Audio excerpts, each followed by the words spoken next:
This is the second part of an interview with former CIA intelligence analyst Ray McGovern for the Geopolitics and Empire podcast. Mr. McGovern was an analyst whose area of expertise includes Russia, and he is fluent in Russian. He gives us his analysis of the new Cold War. Recently, on the peace report, you gave an explanation very well of the U.S.-Russia missile defense issue. I believe we are undoubtedly in a second Cold War.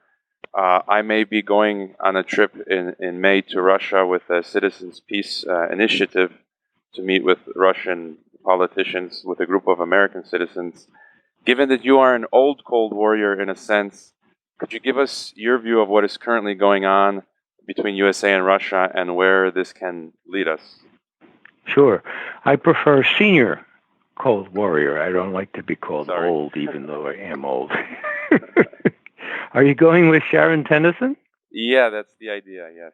That's wonderful. I was with a similar group last June, and we spent 2 wonderful, very instructive weeks traveling through Russia. So I applaud your decision to go with that group, and you will doubtless come away with impressions that differ markedly from what you hear in the West.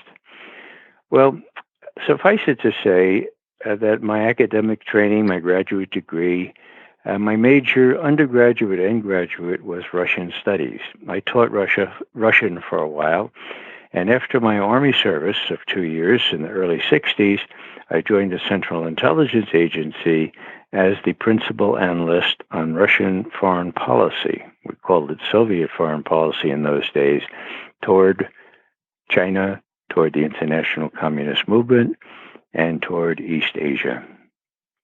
So I have some background and some understanding of Russian history, literature, and the rest of it that others in Washington for the last several decades seem to lack, including the ambassadors that we have sent to Russia. So what does all this mean?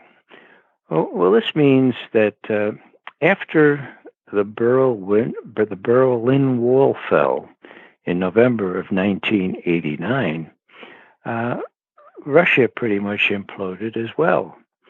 And George H.W. Bush, in a rather magnanimous fashion, said, look, we don't want to dance on the Berlin Wall.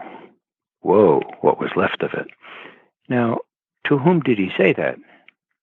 He said that to Mikhail Gorbachev, the leader of Russia at the time. As a matter of fact, he called him up and he said, I'm sorry for your troubles there in Eastern Europe, Mikhail. The Soviet Union had not yet imploded. And what Bush promised was, we will not take advantage of all these troubles. But we don't want you Russians to do what you traditionally do, like what you did in 1956, invading Hungary, like you did in 1968 in invading Czechoslovakia. We know that you have 250,000 troops in East Germany.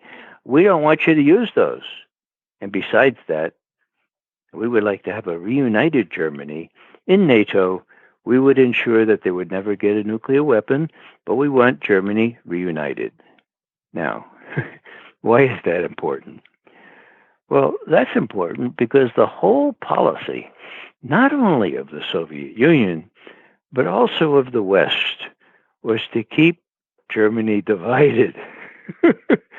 No one wanted them reunited, except maybe the Germans. I lived in Germany 5 years. It scared me to think them being reunited. Now, that's bad enough. But when you look at World War II, and you see how the Russians suffered at the hands of the Germans, most people in my country don't appreciate how many Russians were killed in World War II. I would ask your students, what do you think? What would be your guess? I'll give you a hint. In the U.S., we suffered about 450,000 dead. 450,000, so 500,000. How about the Russians? Would you believe that there were 25 million Russians killed in World War II? Well, you ought to believe it because that's the truth. So the Russians look at troubles in Europe in a completely different way from the way we as Americans or Mexicans or anyone distanced from Germany or Central Europe look at what happened. And that's why when NATO started to expand up to and including the borders of Russia, then the Russians became very worried.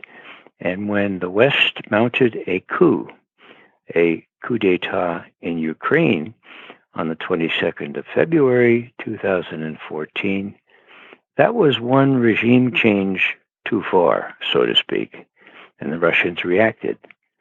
Now, how did they react?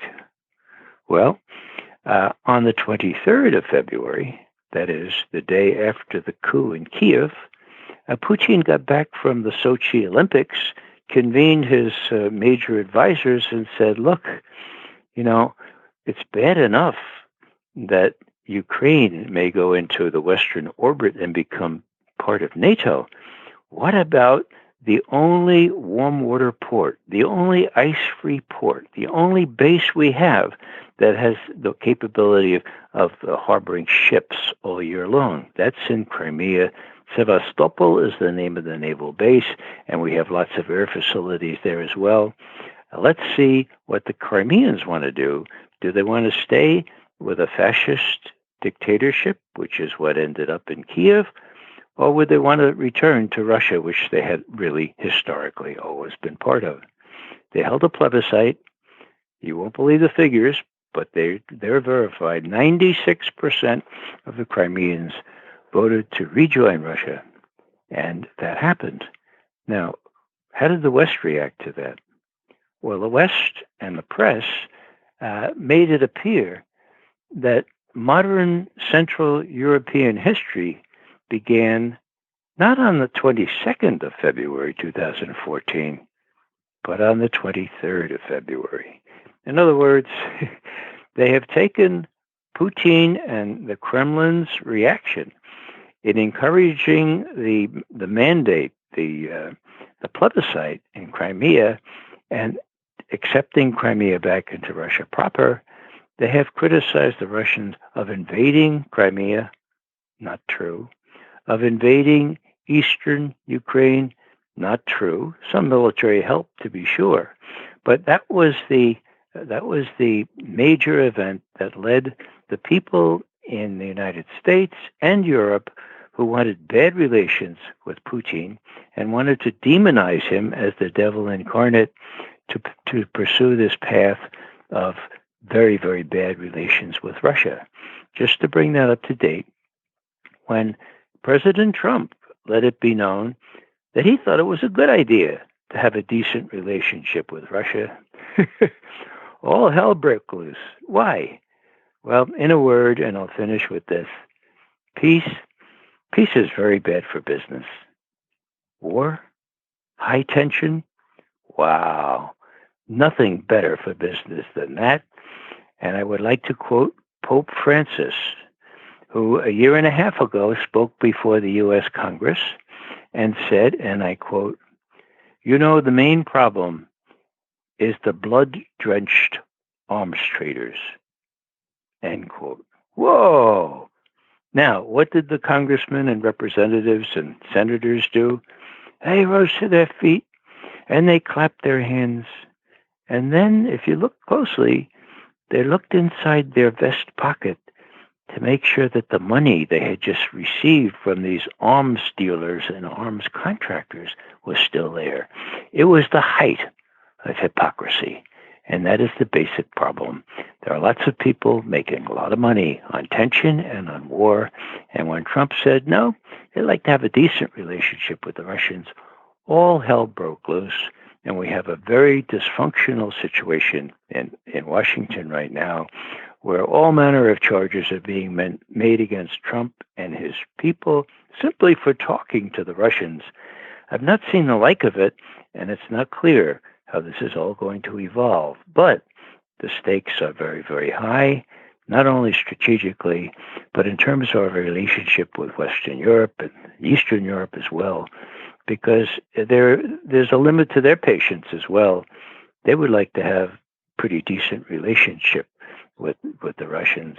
So we'll see how this plays out in the years ahead, but this is a very, very exciting time to be alive and to be aware of what's going on. How can you be aware? Not by reading the newspapers, not by watching television. You need to find websites where you can find out real information, and I can help you on that if you wish. Thank you so much. And indeed, we can't trust anymore the mainstream news or television. It was just reported that YouTube has surpassed traditional TV in viewership now.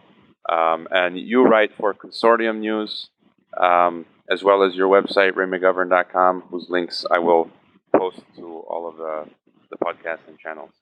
That's good. Appreciate that. And it's been a pleasure chatting with you. Thank you so much for your time, Mr. McGovern. Most welcome. Mm-hmm. Thanks for listening to the podcast. If you enjoyed the interview and would like to help support the continued production of the podcast, you can help by subscribing to the channels on YouTube, SoundCloud, iTunes, Twitter, and Facebook. Likes on the YouTube videos are also a big help. We also provide a new and free weekly newsletter called the Geopolitical Intelligencer. It is a collection of key news in geopolitics, international security, the financial crisis, energy, environment, and surveillance news. You can subscribe via our website at guadalajarageopolitics.com.